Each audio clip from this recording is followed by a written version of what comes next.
Hello and welcome to this video tutorial. Today we're looking at creating a cutout and replacing the background in an image in Photoshop. Before we start the video, let me tell you where you can find additional Photoshop training over at Skillshare. I have hundreds of classes, and in the description below is a coupon for those classes. If you sign up for Skillshare, you'll get access to thousands of classes there, including over 200 of mine.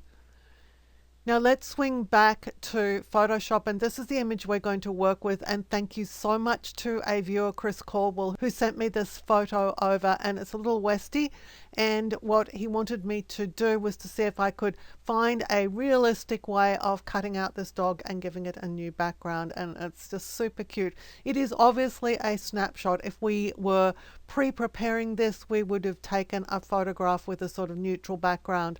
But when I looked at this, of all the photos that I've been sent, it's actually relatively clean in the background. So we can see the little Westie's face around here. We might have a few problems over here, but there is a fairly good definition of the dog away from the background. And that's what gave me hope when I first saw this photo of being able to replace its background.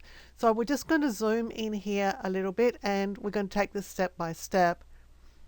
The very first thing you'll want to do is go over and get the quick selection tool, because that's going to be the quickest way to make a selection, and you'll just drag over the dog.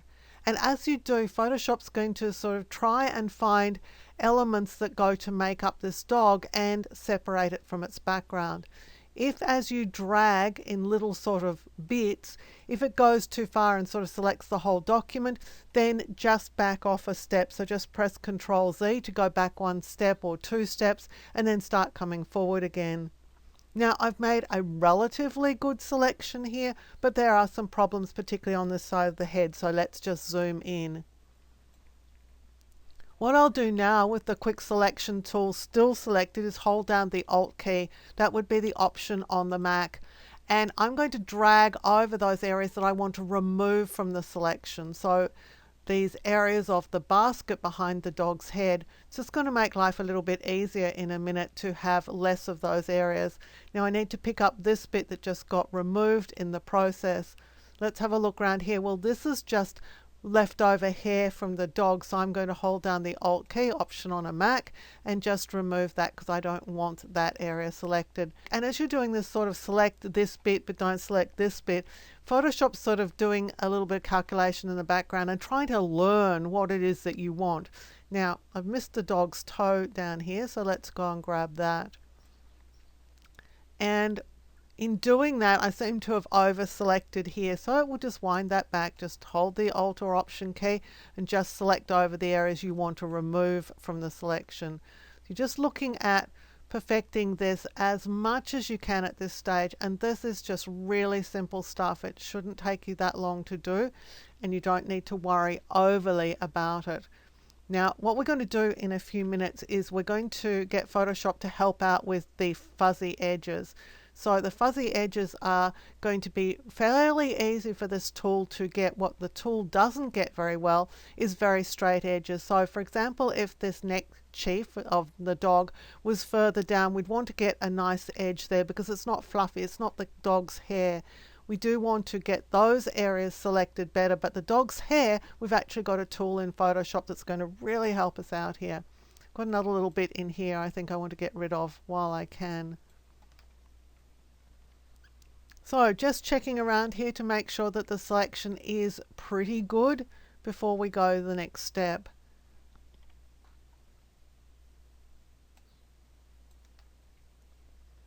So the next step will be to click up here on Select and Mask, and that opens up the Select and Mask panel.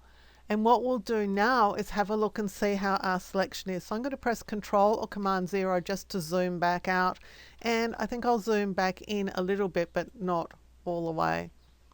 So I want to be able to see the dog at this stage. So we get some options up here at the top of the panel. I'm going to drop this down. I want to see what the image looks like on black, because that's going to give me an idea of the cutout.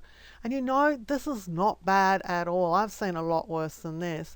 This is a cutout on white. It probably looks worse on white than it does on black, but we've got a solution for that in a minute. We can see it on a neutral background, a sort of transparent background. You can see an overlay, you can see marching ants. For now, let's go for the black one because there's a couple of areas that we've picked up some extra bits. There's a little bit of a hair in here and I want to remove it. So I'll go to this third icon down, and this is just a straight add or subtract from the selection. Now I want to subtract this from the selection, so I'm holding the Alt or Option key as I just paint over it. Let's just roll down here because there's another bit along here that I want to get rid of. Alt or Option, drag over that area. Probably a bit here as well. I'm just going to get rid of that. Now we're looking at the fuzzy areas around the dog, and we can do a little bit better on that selection with this second tool down. And this is the Refine Edge brush. What we're going to do with it is we're going to use it to improve the edge pixels, or the edges around the selection. So this is a brush size. It's a pretty good brush size for this purpose. And what I'm going to do is just brush over the very edge. So I want to get a little bit of the dog's hair and a little bit of the background, because what's that saying to Photoshop is there's some fluffy stuff around here. So I want you to go and have a really good look at this fluffy stuff and see if you can't do a better job. And Photoshop's going to do that, and it's learning as it goes.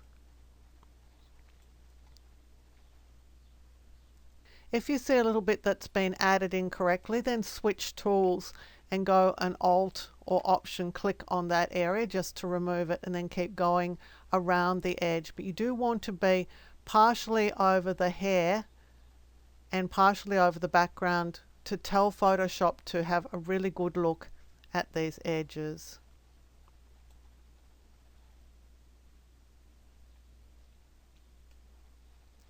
If you've got hard edges like around the edge of this scarf, don't run over them with this tool. This tool is really only for getting the soft edges, these sort of fluffy edges sorted out, and it's going to do a really awful job on the hard edges. So don't even begin to think about doing that, or you're likely to ruin the selection that you do have. And as we go round, we're getting a better selection. The time you spend now getting this improved selection is really going to pay off later on. This is the sort of really hardest thing you're going to do in the whole process, is just run your brush around the edge. Photoshop is getting really, really good at this stuff. I'm getting a little bit of the wire basket in there. I'm going to deal with that in just a minute. There are a couple of areas where we could improve things a little bit.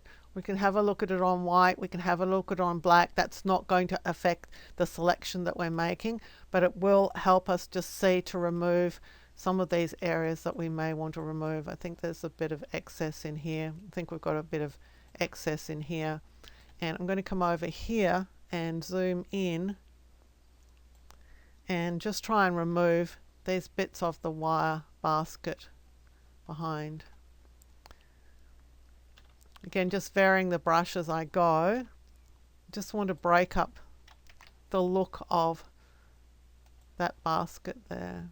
Now if you try and do something and you don't get the desired result, just undo it and try again.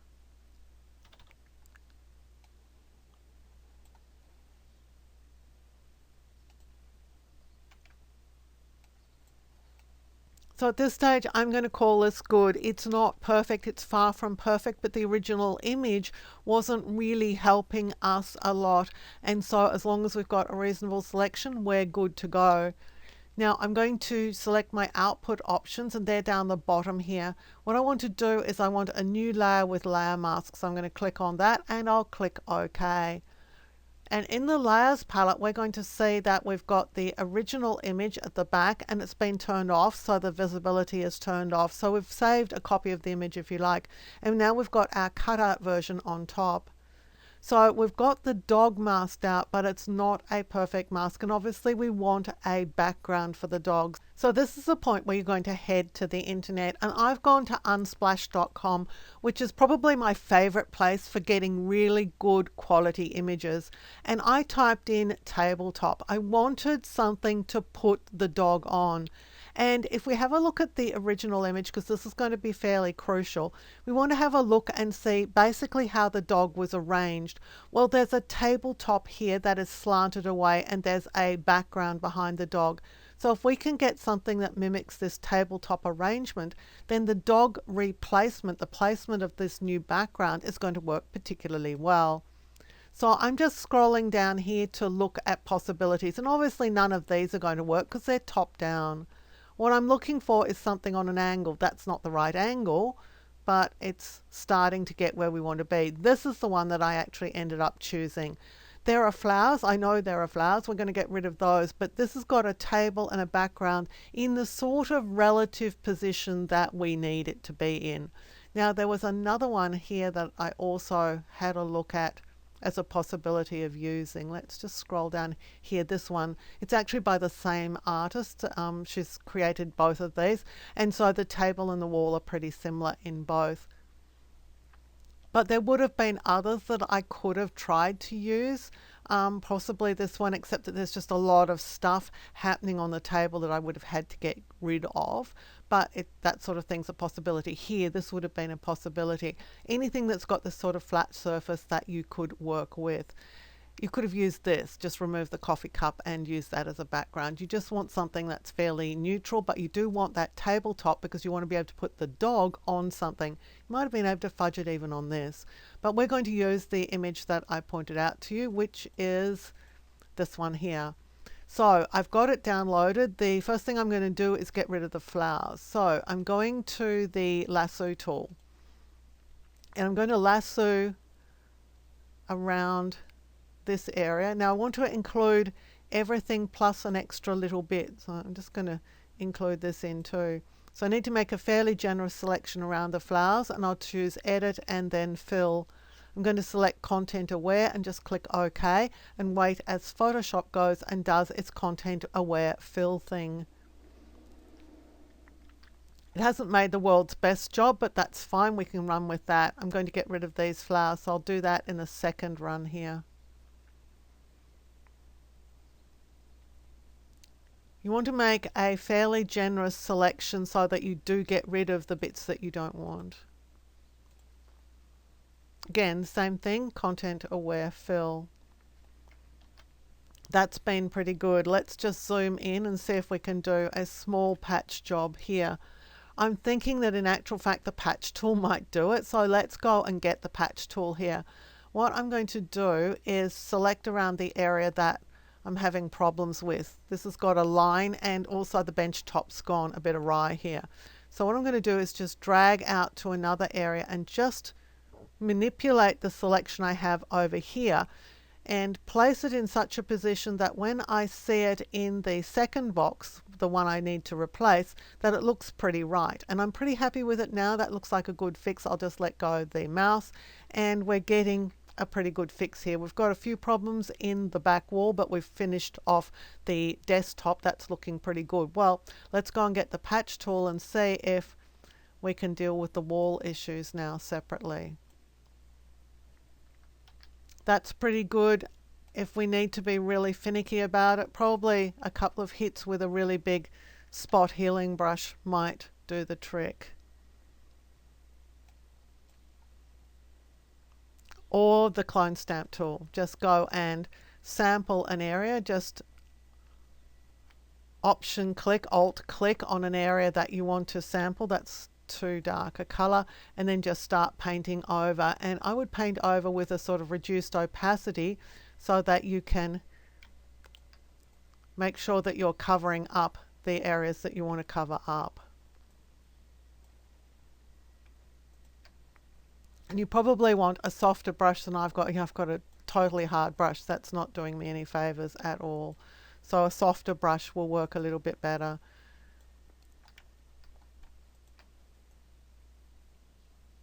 And a few hits with that and we've got a background that is usable. So we're going to take this with us. So just pick up the background layer and drag and drop it into our dog image. If you hold the shift key, it's going to be centered. Now you can see that our table is way smaller than the dog. That's just fine. We'll go to the move tool, hold the shift key. If you're on an older version of Photoshop, you don't have to do that anymore. And let's just place that roughly in position. I'm going to move it beneath the dog so we can get an idea as to how it is relative to the dog. Now I want the dog to be a little bit better placed, probably something like about that. Now we can go and crop the dog image and just bring this in to match the background. So right now the problems are, firstly, the dog looks like it's floating. And secondly, we've got some sort of fringing around the edges of the dog. So we're going to look at both of those issues and then the issues that get brought up as a result of those being solved. So first thing I'm going to do is put a layer in the middle between the background and the dog itself. So this is going to allow me to add some shadows. I've got a dark color. You probably can even sample a color from the table, so you could even go in with the eyedropper and just sample a dark color from the table. It's pretty much nearly black. And so with a nice large sort of paintbrush, a nice soft paintbrush, I'm going to paint around just underneath the dog's legs. And because this layer is between the dog and the table, we're not getting an overpainting on the dog, which is obviously not something that we particularly want. Now this is really quite a harsh shadow, so with this layer select, I'm just going to blur it. Filter, blur, and then a Gaussian blur. And I want a pretty large sort of Gaussian blur here. Having done that, I'm going to come in and do it again, a little bit closer to the dog this time. So we've already got a blur in place. Now we're going to add a sort of slightly deeper, if you like, anchoring shadow. And we're going to blur this again. Filter, blur, Gaussian blur, but we're not going to put nearly so big a blur on that. We're just going to bring that down to a little bit of a blur just to soften it. So again, we're suggesting that this dog is sitting on the table, not floating in the air. I'm going to zoom in because you're going to see that we've got a little bit of excess over here. So I'm just going to the eraser tool, make it nice and big and make sure that I'm working with a sort of soft eraser, circular, softish eraser, and just erase over those areas. So that's just limiting the shadow to the actual tabletop and not to the background. We're going to shadow the background in a minute, but not using that feature. So the next thing we need to deal with is the color on the dog's head, the fringing. So I'm going to zoom in here, and to solve the fringing problem, we're going back to the eyedropper. So I'm going to get the eyedropper and I'm going to sample a color here that is the lightness that I want, and I'm going to the brush tool. Now because of the mask I've got here and the color, if I start painting, the only color that I'm going to be painting is on the edge of the mask. And so what I'll be doing is just getting rid of these sort of areas of the dog's fur that's got that tint in it. Now I will want to sample repeatedly as I go around the edge. You don't want to just grab one color and keep going with it. You do want to sample repeatedly as you go, because the dog's hair is going to change according to where you are in the photo. You can get to the eyedropper by just pressing the I key, get to the brush by pressing the B key, and so you can just go around sampling the color with eye, brush, and then just brush these edges. Now you don't want to come too far into the dog's hair. You really just want to capture these bits of sort of fringing around the edges. Undo it if you make a mistake and just resample and try again.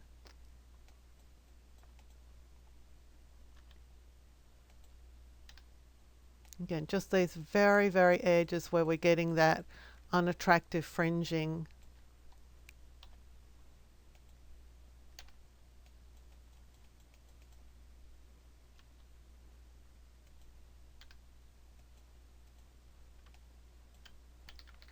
I think there's something wrong with the mask here, so I'm going to select on the mask. I need to paint with black, so I'll press the letter D to get my default colors. Make sure black's the foreground color. I've got my paintbrush and I've got the mask selected. That's really, really critical. I'm going to shrink my brush down in size and just zoom into this area. And I think the mask is wrong just along the edge here. So I'm just going to brush with black just along the edge just to finesse the mask. So anywhere where you see that your mask is perhaps less than perfect, you can adjust that, but you'll have to do it on the mask layer. There's a bit of excess here perhaps too that I could probably get rid of a little bit. You can also choose a different brush. So if you chose a brush like this that's got sort of a textured end on it, let me just enlarge it a little bit. You can see it's sort of textured end. That might give you some better results in terms of just finessing your mask, because it's not going to paint with such an even sort of circle. And if you bring down the opacity of your brush, I've got mine down to about 50% here, I'm just sort of reinforcing that this is dog hair, but at the same time cleaning up the mask. So you might need to do that in a few places, but let's see if we can see in the history panel just what it looked like before we did that defringe and what it looks like afterwards. So this is before with the fringing, and this is afterwards. So you'll see that there is a significant difference there as a result of removing some of that fringing. Now, a couple of other things that as you look at this you might be aware of. One is that there's sort of light coming in on the dog's face, which means that there would be a chance that the dog would throw a shadow. So I think that we also need to deal with a shadow on the back wall. So again, I'm going to add another layer. I'm going to make sure I place it between the dog and the wall. I'm going back to my brush tool. I'm going back to sample a color. This time I'll sample a sort of darker area of the wall, so that's a sort of gray color. Go back to my brush. This time I'm going to paint with 100% opacity. Let's go and get a sort of circular brush, low on the hardness scale, pretty big on the size, and let's just paint over the sort of dog's head. I'm trying to sort of follow the dog around a little bit here. Okay, now let's blur that with filter, blur, Gaussian blur. Again, we're going to really blur that quite a lot. And then we'll blend it with multiply blend mode, because that's just going to darken any texture in the background. And then I'll come in here with the move tool and I'm going to just move it and perhaps resize it a little bit. So having created your shadow, you can now sort of move it around and determine exactly where you want it in the image. And you can also adjust down its opacity. So if it's too opaque, which it is, you can just dial it down a little bit. So let's just have a look at that layer. I'm just going to turn it off and on again, and you can see that it's fairly subtle, but it's certainly definitely helping to anchor the dog in the picture. Now, the only other thing that I saw as I was working through this was that the bottom part of the dog is really light, and the table is pretty dark, and so our eyes are tending to go towards this lighter area rather than dog's face. So I think that it would help us if we darkened the bottom of the photo. So I'm going to go to the very top here and I'm going to put in a layer. So I'll choose layer, new adjustment layer. I'm going to use levels because it's a nice simple adjustment that's relatively easy to understand. I'll click OK. So with a levels adjustment, to darken something, you're going to grab the midpoint slider here and go to the right. And so that's darkening things up. And so at the moment, all I'm doing is looking at the bottom part of the dog, not the face. I want the effect to take place here. I'm going to mask it in just a minute. So let's darken the bottom part of the dog. Now we can also darken the whites, and we do that using this second slider. It's unusual to use this. We don't usually use it. In fact, probably this is only about the second video I've ever made that we've used it, but for this one we're going to drag in on this, and that just darkens the whites. And so if we turn this on and off, you can see that we've killed the whites in the image. But again, the only thing I'm concerned about is the bottom part of the dog, because we're going to remove it from the head in just a minute. I think that's a pretty good fix. This adjustment layer, as all adjustment layers, comes with its own mask. So the mask is sitting there ready for us. We'll go to the gradient tool, and the gradient that we want is the third one in. Typically it's the third one in. It's a black to white gradient, but one of these three is going to be a black to white gradient. So we want the linear gradient, which is the first option here.